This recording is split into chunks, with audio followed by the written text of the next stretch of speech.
Red 10 TV screen మీద exclusive గా మీరు దృశ్యాలు చూస్తున్నారు. విమానం వెళ్ళి బీజే మెడికల్ కాలేజ్లో చదువుతున్నటువంటి డాక్టర్ల హాస్టల్ మీద పడినటువంటి దృశ్యాలు మనం చూస్తున్నాం. పడిన వెంటనే ఆ హాస్టల్ వ్యాప్తంగా కూడా అగ్నికీలలు ఏ రకంగా వ్యాపించాయి, భారీ అగ్ని ప్రమాదం సంభవించిందా లేదా భారీ పేలుడు సంభవించిందా అనే విధంగా అక్కడ జనావాసాలు ఉన్నటువంటి జనాలందరూ కూడా, దగ్గరలో ఉన్నటువంటి ప్రజలందరూ కూడా భయభ్రాంతులతో అటువైపుగా పరుగులు తీసినటువంటి దృశ్యాలు కూడా మనం చూస్తున్నాం. ప్రమాద స్థాయి ఏ రకంగా జరిగింది అనేది కూడా ఈ విజువల్స్ చూస్తుంటే మనం క్లియర్గా అంచనా వేయొచ్చు. ఆ స్థాయిలో ప్రమాదం జరిగింది.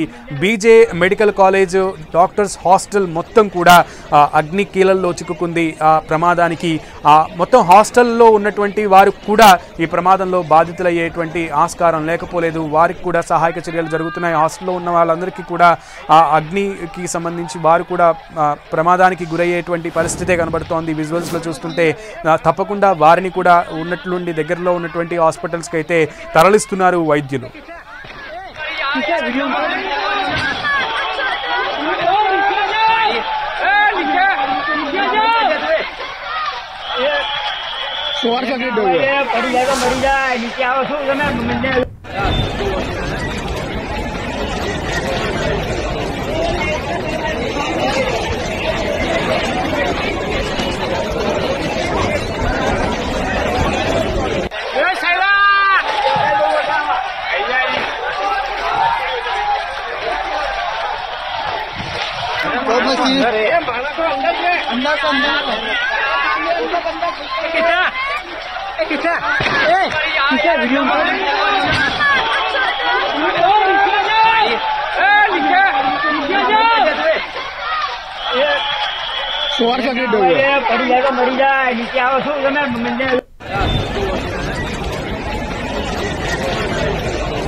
గుజరాత్ అహ్మదాబాద్లో మేఘానీలో ఎయిర్ ఇండియా విమానం కూలిపోయినటువంటి దృశ్యాల్ని మనం చూస్తున్నాం. కూలినప్పటి దృశ్యాలు. కూలిన వెంటనే ఒక్కసారిగా అది బీజే medical college hostel doctors hostel భవనం మీద కూలింది. చెట్టును ఢీకొని ఆ భవంతులు మొత్తం కూడా అగ్నికీలల్లో చిక్కుకున్నాయి.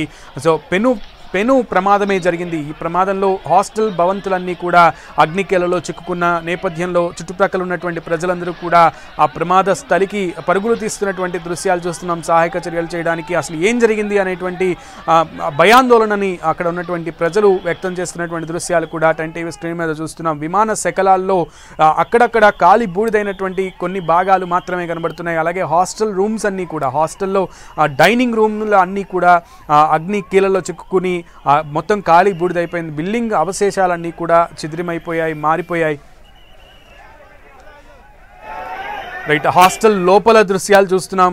డాక్టర్స్ హాస్టల్ లోపల అది భోజనం చేసేటువంటి వంటశాల, అలాగే భోజనం చేసేటువంటి డైనింగ్ హాల్లో ఉన్నటువంటి దృశ్యాలు కూడా చూస్తున్నాం. ప్రమాదం తర్వాత మొత్తం అన్నీ కూడా అగ్ని ప్రమాదానికి గురయ్యి మొత్తం దాని రూపంతా కూడా మారిపోయినటువంటి సిచ్యువేషన్ ఉంది.